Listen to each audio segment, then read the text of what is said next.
Hey guys, this is Monika Singh and welcome back to our channel.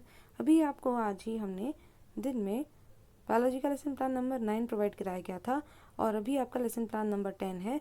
अभी फ़िलहाल के लिए ये लेसन प्लान नंबर 10 आपका लास्ट लेसन प्लान है, ठीक है।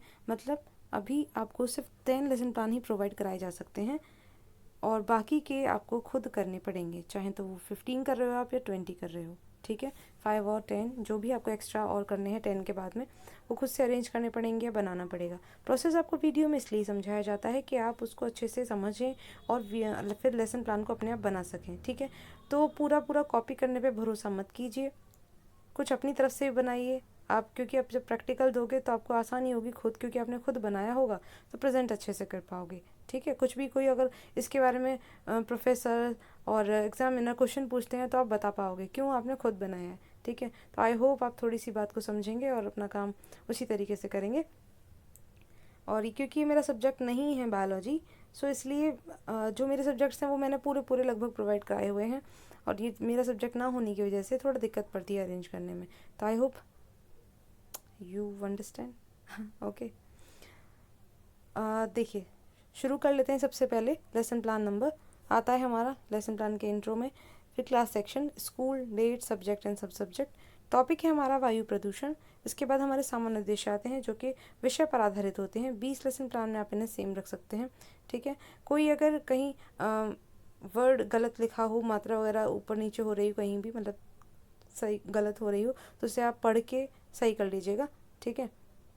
क्योंकि पहले से बने बनाए हैं तो इनमें और कुछ चेंज नहीं किया जा सकता, तो आप पढ़ पढ़ के लिखेंगे तो अगर इसमें कोई मिस्टेक भी है तो उसे ठीक कर पाएंगे।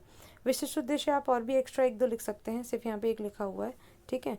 अपने टीचिंग पॉइंट के अकॉर्डिंग अंदर टीचिंग पॉइंट जो दिए गए हैं उससे संबंधित आपने विशिष्ट उद्देश्य लिखने होते हैं। और भी अगर आपने पहले फिजिकल साइंस के भी लेसन प्लान देखे हैं तो उसमें आपको अच्छे से समझ में आया होगा।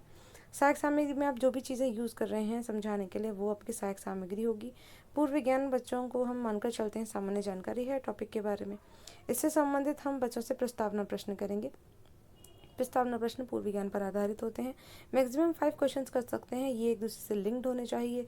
इनका आंसर ऐसा हो जो आप पाना चाहते हैं वही आए। मल्टी आंसर्स ना हो कि बहुत सारे आंसर्स निकल रहे हैं एक ही क्वेश्चन के, ठीक है। तो आपने क्या किया, क्वेश्चन किया, बच्चों ने आंसर किया, प्रश्नोत्तर विधि है। लास्ट क्वेश्चन हम मानकर चलते हैं बच्चे को इसका आंसर नहीं आता होगा, जिसकी मदद से हम उद्देश्य कथन कहते हैं। हम बताते हैं कि आज हम क्या पढ़ाने वाले हैं। वायु किन गैसों का मिश्रण होती है, लास्ट में पूछा गया था ये, ठीक है। उसका इन्होंने क्या कर दिया, एक्सप्लेनेशन दे दी है। अब इसको एक और तरीके से भी कर सकते हैं कि उद्देश्य कथन में सिर्फ बता दीजिए यहाँ पर कि आज हम वायु प्रदूषण और इसके प्रभाव के विषय में पढ़ने वाले हैं, और फिर यहाँ एक टीचिंग पॉइंट बना दीजिए। कौन सा, यही वाला, गैसों का मिश्रण या वायु में गैसों का मिश्रण, और एक्सप्लेनेशन आप फिर उसके बाद में दे सकते हैं पूरी, तो एक टीचिंग पॉइंट बढ़ जाएगा आपका। क्योंकि अगर आपने और देखा हो वीडियोज़ को तो मैंने आपको पहले भी समझाया है जहाँ पे इस तरीके से किया गया है कि उद्देश्य कथन के बाद वाला जो आपका टीचिंग पॉइंट होता है उसकी आप सीधे सीधे एक्सप्लेनेशन दे सकते हैं। विकासात्मक प्रश्न की ज़रूरत नहीं होती क्योंकि वो स्टार्टिंग हो रही है, लेकिन उसके बाद के जितने टीचिंग पॉइंट हैं उसमें आपको विकासात्मक प्रश्न पहले करने होंगे, उसके बाद आप व्याख्या कर सकते हैं, ठीक है। तो आप, मैंने जिस तरीके से बताया यहाँ पर उस तरीके से भी करिएगा, कर सकते हैं आप, और अच्छा रहेगा वैसे कर लीजिएगा, ठीक है। उद्देश्य कथन पहले लिख दीजिएगा कि हम आज गैसों के वायु प्रदूषण और उसके प्रभाव के विषय में पढ़ने वाले हैं, और बाद में यहाँ पे टीचिंग पॉइंट डालकर कौन सा, गैसों का मिश्रण, ये डाल सकते हो, ठीक है। क्योंकि लास्ट में क्वेश्चन ये पूछा है आपने और उसकी एक्सप्लेनेशन ये जो दी गई है पूरी, उसको भी हम बाद में कर सकते हो, ठीक, समझ गए। आगे चलते हैं। नेक्स्ट टॉपिक लिया वायु प्रदूषण, जिससे संबंधित विकासात्मक प्रश्न किया, बच्चों ने आंसर किया, प्रश्नोत्तर विधि है। आप और भी क्वेश्चन इसमें बढ़ा सकते हैं अपने अकॉर्डिंग, ठीक है ना, क्योंकि इन्होंने अपने अकॉर्डिंग किया है जिनका ये प्लान है, और जैसे मैंने आपको समझाया है तो समझ के आप इसमें कुछ भी चेंज ऐड माइनस कर सकते हैं। नेक्स्ट आपका छात्र अध्यापक व्याख्या में एक्सप्लेन कर दिया आपने वायु प्रदूषण को। फिर वायु प्रदूषण के कारकों के बारे में बात करेंगे। प्रश्न किया गया, विकासात्मक आंसर मिला है, और ये चार्ट पेपर यहाँ ये चार्ट शो किया गया है, ये वायु प्रदूषक, उनके प्रभाव कारक, उनके बारे में ही शो कर रहा है। तो अगर ऐसा कोई चार्ट आप पेस्ट करना चाहते हैं बुक के अंदर आपको मिल जाएगा। ये 7th क्लास के बुक से बनाया गया है लेसन प्लान, ठीक है। चैप्टर का नाम भी यही है वायु प्रदूषण, तो आप उसमें से देख सकते हैं कि ये आपको तालिका मिल जाएगी, ठीक है।